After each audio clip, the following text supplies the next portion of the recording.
Hello, I'm Dr. Vanita Rattan. I'm a medically qualified doctor and a cosmetic formulator specifically for skin of color. I spent the last 15 years in laboratories formulating for skin of color and have treated tens of thousands of people per year with my brand. And there's one ingredient that by far is the best for anti-aging and skin of color. And no, it's not the world's famous retinol. It's her big sister that's 10 times more powerful and far more responsible with zero irritation.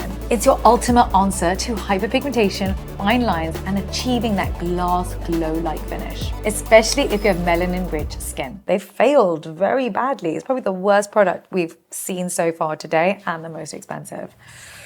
Moving on. The problem is it's not easily available. It's an expensive active, and so the cheaper form of vitamin A, for example, retinol, are easier to get hold of in your Sephora, in Boots, in Amazon, and at your local drugstores. It's important to know that retinaldehyde is the closest thing to prescription retinoic acid that you can get over the counter, and it's my favorite form of vitamin A for skin of color. So if you look at the vitamin A family, from the weakest to the strongest, it starts off with retinol palmitate, for example, in bio oil, so that's the weakest form. Then we've got retinol, so for example, Cera has got a retinol serum. Then we've got retinaldehyde, which works 10 times faster than retinol with zero irritation. Then we've got retinoic acid, for example, tretinoin, and that is prescription only. The thing about retinoic acid, or tretinoin if you like, is that not only is it powerful, but it can also really sensitize the skin and make the skin go flaky and look red. This is the reason that when I formulated our antioxidant power serum, I wanted to ensure that we had all the forms of vitamin A in it. So I put in retinol, retinaldehyde, and retinol palmitate, literally all three forms, so that we were tackling all three parts of the vitamin A pathway. This is the most effective way to get the results that you want, but with minimal irritation. And that is key for skin of color, because for us, we can't afford any form of irritation. If we get irritation from, say, a retinol or a poorly formulated vitamin A serum, that redness can then lead to hyperpigmentation. As I would say, one scratch, one bite, or one burn, and we hyperpigment. We cannot afford to irritate the skin. In addition, it's very important that with your vitamin A family, it's an airless pump. You want to make sure there's no oxygen around the actual product in order to ensure that it's stabilized. So with this, we put in 0.1% retinol, encapsulated. That means you get better penetration, but with very little irritation. 0.1% retinaldehyde, that works 10 times faster than retinol with no irritation, and retinol palmitate, of course. I also put in vitamin C into this to load up the skin with antioxidants ready for the following day, and coenzyme Q10, plus of course vitamin E, which also helps to stabilize the antioxidants. So when we look at all the formulas today, I'm going to be looking at multiple things. We're going to be looking at percentages to ensure that they actually work. We're going to be looking at packaging to make sure that it's effective. We're going to look at the other co-ingredients to ensure that they're working synergistically and not attacking the skin while the retinaldehyde is trying to work. And we're going to ensure that it's safe for my global skin of color family. I'm also going to go through the common mistakes made when it comes to retinaldehyde and your step-by-step routine for maximum efficacy. Starting off with the science of retinaldehyde versus other forms of vitamin A. So how does retinaldehyde work compared to other forms of vitamin A? When you apply retinaldehyde, your skin's enzymes convert it directly into retinoic acid. So you're basically getting prescription vitamin A, but without the irritation, because it goes in first and then it converts. So retinaldehyde just requires one step of conversion, compared to retinol, which needs 2 steps of conversion. Retinol goes to retinaldehyde, which then goes to retinoic acid. This means that retinaldehyde is far more effective. So once retinaldehyde converts to retinoic acid, 4 things happen. Number 1, it stimulates collagen production. Retinoic acid boosts collagen synthesis in the deeper layers of the skin, which helps to increase elasticity and repair connective tissue. Number 2, it increases skin cell turnover. This helps to unclog pores and clear hyperpigmentation. It also helps with acne, but you may get a little bit of purging at first. Number 3, it helps to reduce oil production. Retinoic acid can lower the skin's oil production. This is one of the reasons we recommend vitamin A for acne. Number 4 is reduces inflammation. Retinoic acid has anti-inflammatory effects on P. acnes bacteria, which is what contributes to the acne in the first place. So what are the ideal percentages and which ingredients work synergistically? Most doctors recommend starting at 0.05% to 0.1% for best results. Now, retinaldehyde loves to work together with ingredients like niacinamide and peptides. Niacinamide is basically B3, vitamin B3. It helps to soothe the skin and boost hydration, while peptides strengthen the skin barrier. Look for formulas with routines with those actives in it. So who can and who can't use retinaldehyde, and what are the side effects? You can use this if you have normal, combination or oily skin. I would avoid it if you have dry or eczema-prone skin. You can actually use your retinaldehyde every night as it is really very gentle, but avoid it on the nights of exfoliation. In terms of side effects, they're a lot less likely to flake compared to retinol, and you can use vitamin C with retinaldehyde as long as it's not L-ascorbic acid. So don't go for pure vitamin C, go for one of the derivatives so that the pH is in the same bracket. So my favorite vitamin C's that I love with retinaldehyde would be tetrahexaldecylascorbate, 3-O-ethylascorbate, or sodium ascorbate phosphate. In fact, today I've just made a video on the best vitamin C's available. So go ahead and watch that video if you are looking for a good vitamin C serum. Another thing to note is avoid any form of vitamin A if you are pregnant. Next question we get asked is, when do you see results? Typically, you notice changes about 6 to 12 weeks later, about 2 cell cycles. Now, the best way to layer it in the evening is with your cleanser, toner, retinaldehyde serum, then moisturizer. During the day, you want to make sure you're wearing your mineral SPF 50. The reason is that you want to ensure that you are protecting the skin cells underneath from UV damage. And this is our Inzincable. It's been formulated for skin of color with no white cast.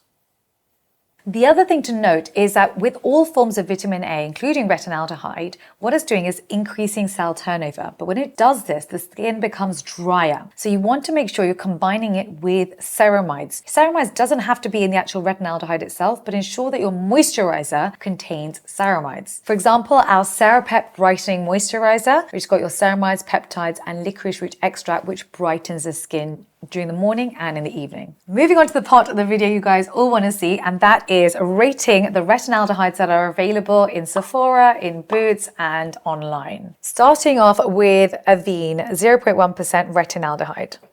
Okay, so it says intensive cream. Let's see what it looks like. Very good. Okay, is this airless packaging? Let's check. That's what it looks like. Oh, okay, nice. Put that in. It's coming out quite yellow. No smell, that's nice. You know, the only downside about wearing retinol on these videos is that basically my sleeve is always yellow at the end of the day. All right, let's have a quick look and see what's in this product. So this is $73. It's pretty expensive. On the plus side, this is NAF safe. No denatured alcohol, no fragrance, no essential oils. That's good for skin of color. So in terms of ingredients, it's literally water as the first ingredient, then emollients. There's no other actives in this other than 0.1% retinaldehyde plus peptides. So it's a very simple formula. I do like the formula. It's just very expensive for what it is. Moving on to Medik8. So I've got 2 different forms here. I've got Retinal 3 and Retinal 10. So let's talk about Retinal 10 because this is 0.1% retinaldehyde. So in here, it's really hard to read, but basically it's water, then it's emollients, then it's glycerin, which is your humectant. Got skin conditioners. Very low down is tetrahexaldecylascorbate. That's your vitamin C, but it's at, this looks to me, it's at a fraction of a percent. So it's not going to be in the therapeutic index. It's below phenoxyethanol. And actually, all these quite interesting ingredients are less than 1%. So even the 3-O-ethylascorbic acid is a fraction of a percent. And then they put cumarin at the end. That's a very irritating ingredient. This is a very odd formula. I feel like they've gone to so much effort with this formula. There are so many ingredients in here, but actually the key actives that we need aren't. You know, like Avene did a better job here. But what I would say is that Medik8 came first. Medik8 really took on the whole retinaldehyde ingredient and did an outstanding job with it. I mean, they literally have 0.03% all the way up to 0.1%, you know, so they put a lot of effort into the retinaldehyde. Plus, I love that this is an airless pump, so that's good. So it's kind of cool, actually. You can squeeze it as well at the same time. It's coming out quite yellow. It's such a shame. I think they had the lead.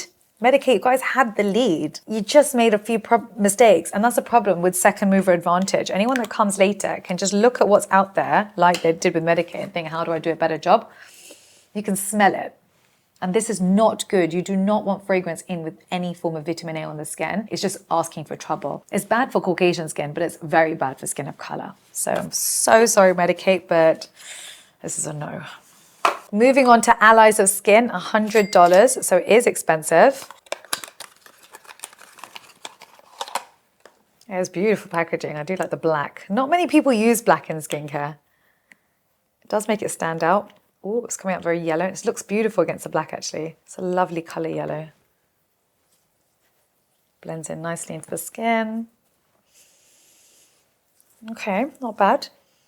Not much of a scent. Let's see what's in here. So I actually got really excited with this product because it basically contains peptides plus antioxidants and it's airless, but couple of problems. Number one, it contains limonene and linalool, so those are fragrances. Plus, they don't disclose percentage of retinaldehyde, so we don't actually know how effective this product is. It's a shame because they're trying to go to the effort. I mean, at the front, they've literally written 4 peptides plus 10 antioxidants plus 5 brighteners plus encapsulated retinaldehyde. So it's like they're trying to show us what's in there, but not actually telling us if things are in the therapeutic index or not. And I think, again, this would have worked a couple of years ago, but now the market is so much smarter when it comes to skincare that I'm surprised, to be honest, that yeah, I think they can improve. I think they should improve because there's just too much competition now in the retinaldehyde market. Moving on to Skin Better, $173. This is so expensive. I refuse to open up this cellophane without you watching. Like, I'm not doing this on my own. Oh, okay, the box is gorgeous, I have to say.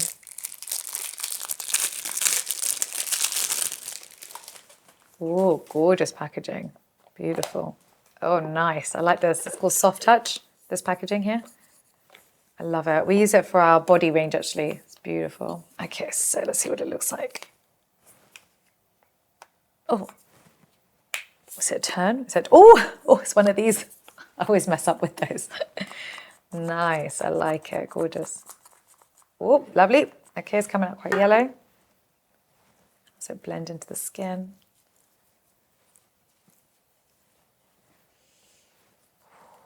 Okay, blends into the skin easily. All right, let's have a look to see what's in it. Oh dear, so here they've got the retinaldehyde, but they have made a huge mistake. A few huge mistakes, actually. Second ingredient in here is glycolic acid. You never put high percentage glycolic acid with any form of vitamin A, unless you're literally doing the bottom of your feet. Okay, because glycolic acid, especially for skin of color, is my least favorite form of vitamin A because it has a tiny molecular weight. It can fly through the skin and lead to hyperpigmentation. Bear in mind, the reason you're probably purchasing this is for your hyperpigmentation. This was not formulated for skin of color. In addition, even though it says alpha ret, it's actually not clear that's even retinaldehyde in this. The website and the INCI list just call it retinoids, which could literally mean any form of vitamin A. So I've actually just seen on the packaging itself, it says ethyl lactyl retinoate. That's basically a ester of vitamin A. It's very good for sensitive skin, but it's a newer ingredient. We don't actually have as much data on it as we do with retinaldehyde. Do you know what? I think I've made a mistake that a lot of people make and assuming alpha ret is a retinaldehyde serum. And it's not. It does have a form of vitamin A in it, but I don't like the formula. Second ingredient being glycolic is a big mistake. And then they've also put in, I like the fact they put in tetrahexyldecyl-ascorbate, but it's very low down on the ingredients list. It's a bit of a shame. You know, they've got so much right with this product. And at this price point, I think I just assumed at $173 or $79, whatever it is, I really just assumed that it would be retinaldehyde. It's just really odd, you know? I don't know. I think because I'm a formulator, you do look at the maths and you do think, okay, what does the market want? How much is it going to cost? And then how do I beat the competition? How do I create something that doesn't exist that will just, you know, make everyone so excited? And like, they had the perfect opportunity to do that with their packaging, with their price point. They really could have done that. And they haven't. They've failed very badly. It's probably the worst product we've seen so far today and the most expensive. Moving on to Geek and Gorgeous A-Game. So many of you have asked me to review this product. So, oh, lovely. Airless pump, well done. This is so bright. It literally looks like yellow paint. I would say be really careful with this on your sheets and make sure you are doing your skincare a couple of hours before bed. Otherwise, your white red sheets are gonna look really yellow. Oh my goodness, my hand is really yellow. All right, let's see what's in here. So it's affordable. It's only $24, so really good price. 0.1% retinaldehyde, I love it. They've also put in glycerin, which is your humectant, which is excellent. Don't forget, vitamin A is very drying to the skin. Allantoin, which is your anti-inflammatory, which is excellent, plus panthenol. So this is really made for sensitive skin. There's no other actives in this, but I really love this actually for people who are looking to treat their fine lines, but maybe have a damaged skin barrier or have just recovered from a damaged skin barrier. This one I love. Well done, Geek and Gorgeous. Not much smell either. Moving on to the Ordinary. Okay, so the Ordinary is 0.2% retinaldehyde, which is excellent. Very yellow. Price point is decent, very good. It's $20. It's got bisabolol in it, so that's your anti-inflammatory, but really not much else. It is a beautiful formula and I would recommend it. It's actually very similar to the Geek and Gorgeous in terms of very basic formula and non-irritating. Both are great for sensitive skin. Before we move on to the next two, don't forget I am in the comment section for 1 hour at the launch of every YouTube video. So when you subscribe, make sure you hit that notification bell so you can come and ask me your skincare questions. Moving on to Paula's Choice, $66. This is 0.1% retinaldehyde. Security tag, 1 second.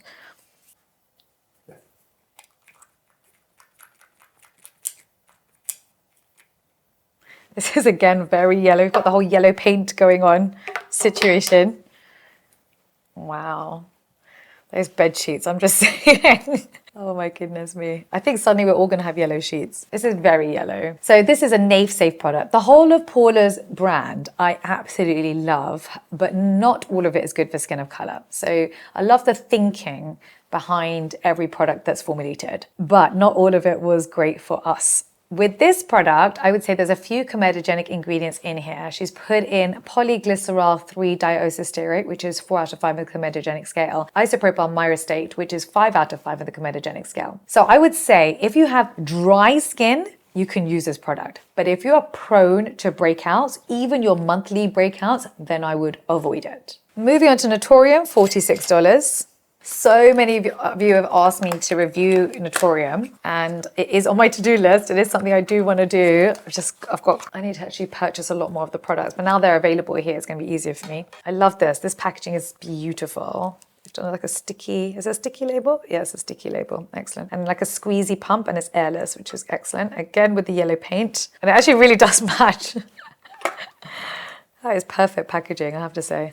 Susan Yara does know what she is doing, I think. This woman is a bright lady. Right, there's no smell, which is excellent. Let's see what's in this. So it's 0.1% retinaldehyde, love it. Then first ingredient is water, then your glycerin, so it's your humectant, then your emollient. Then after that, it's solvents, and then she's put in yeast extract, which is another emollient, so it holds water in that top layer of skin. There's no other actives in here, but it is a nafe-safe product. So that means no denatured alcohol, no fragrance, and no essential oils. So yeah, this one is Dr. V approved. Now you know the best retinaldehydes, learn the best eye creams to pair it with.